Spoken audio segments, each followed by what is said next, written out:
Бөпе Алматыға келіп жеңісті алып кетті де. Кім дейді? Бөпе ше? Ол қайсы?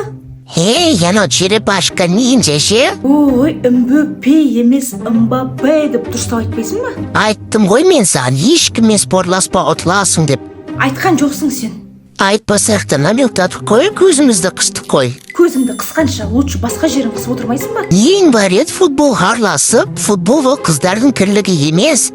Футбол ол біздікі, елдердікі. Қош, Джони, мына жерде сенсіз де мен тақ қораға кіріп отырмын. Кстати, мен спорласқан 150 мың теңге. Сен жеңдің. Еще сен айтқансың ет аяқты Реал жеңсе, мұрнымды кесіп берем деп бересің ба, мұрнымды жатам. Қош деймін, Джони, барлығын күлкіге айналдыра бермей. Айттым мен саған, қайрат сені айрат деп өзің ғой тыңдамаған. Все, ладно, ақшам бар, кетті, мен демалайын, қыздарға барайын.